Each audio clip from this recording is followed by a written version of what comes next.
ભરૂચ પાલિકાની ચૂંટણીને લઈને રાજકીય માહોલ ગરમાયો છે. કોંગ્રેસના ઉમેદવારોના ફોર્મ પરત ખેંચાવવાના મુદ્દે શહેર કોંગ્રેસ પ્રમુખે ધાકધમકીના ગંભીર આક્ષેપો કર્યા છે.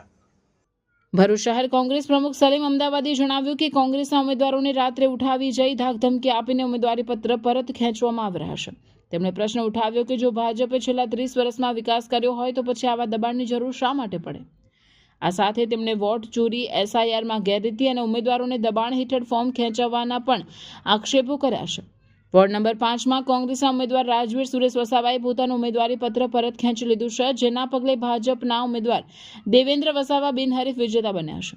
કોંગ્રેસ દ્વારા આક્ષેપ કરવામાં આવ્યા છે કે ભાજપ પોલીસ અને તંત્રના સહારે ઉમેદવારો પર દબાણ બનાવી રહી છે. કોંગ્રેસના હોદ્દેદારો અંતિમ સમય સુધી ઉમેદવારો સાથે રહી અન્ય ફોર્મ ન ખેંચાય તે માટે પ્રયાસ કરી રહ્યા છે.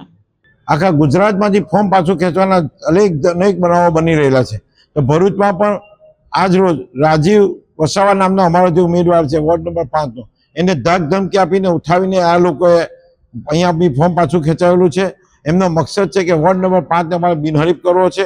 એ જ વોર્ડમાંથી એમનો આદિવાસી ઉમેદવાર જે પ્રમુખનો ઉમેદવાર છે એને બિનહરીફ કરવા માટેના કોશિશ છે.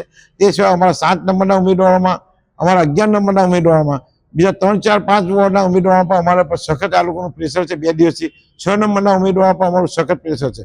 છેલ્લા 2 દિવસથી અમે તંટોળ આ ઉમેદવારોને સાચવવામાં મહેનત કરી રહ્યા છે. તે છતાં રાજકીય દબાણો લાવી, પોલીસનું દબાણ લાવી, બીજા અન્ય સામાજિક દબાણો લાવી, ફેમિલી લોકોનું દબાણ લાવીને આ લોકોને પાછા ફોર્મ ખેંચવાનું ઘણું પ્રેશર કરી રહ્યા છે.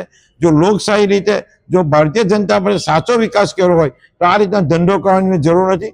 લોકશાહીને જીવતી રાખવા માટે, સંવિધાનને જીવતું રાખવા માટે, આપણે લોકશાહી માટે લડવા માટે, આ લોકશાહીને જીવવા માટે મતાધિકાર આપણને જે આપેલો છે એનો ઉપયોગ કરવા માટે ભરૂચની જનતાને કહું છું કે જેટલા પણ આપણા ઉમેદવારો કોંગ્રેસના છે એને તરફી મતદાન કરી લોકશાહીને જીવતી રાખવા, બંધારણને જીવતી રાખવા માટે, વિકાસ માટે, ત્યાં ભ્રષ્ટાચાર, ભારતીય જનતા પાર્ટીનો ભાજપનો જે ભ્રષ્ટાચાર તે દૂર કરવા માટે કોંગ્રેસ તરફી મતદાન આપીને આ જે રીતે ફોર્મ પાછું ખેંચવાના જે એમના પ્રયત્નો છે એને જબરદસ્ત જવાબ આપશે એવી ભરૂચની પ્રજાનું આહ્વાન કરું છું.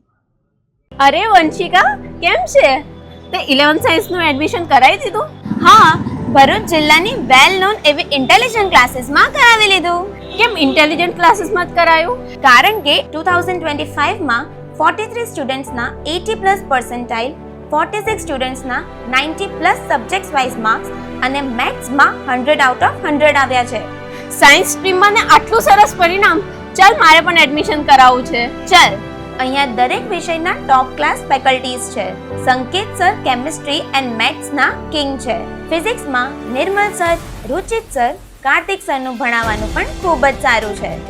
બાયોલોજીના લેજેન્ડ એવા રાણા સરનું બાયોલોજી એક નંબર છે બોસ. બધું ક્લાસમાં જ યાદ રહી જાય તેવી તેમની ભણાવવાની પદ્ધતિ છે.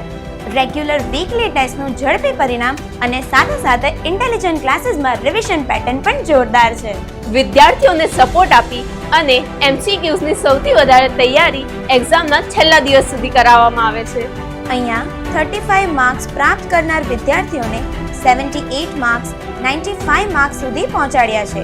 આજે ઇન્ટેલિજન્ટ ક્લાસીસના વિદ્યાર્થીઓ NIT, મેડિકલ કોલેજ અને ગુજરાતની વેલ નોન ગવર્મેન્ટ એન્જિનિયરિંગ કોલેજમાં એડમિશન પ્રાપ્ત કર્યું છે. એડમિશન્સ માટે વિઝિટ કરો 203-204 253 સેકન્ડ ફ્લોર, સરદાર શોપિંગ સેન્ટર, શક્તિનાથ, ભરૂચ.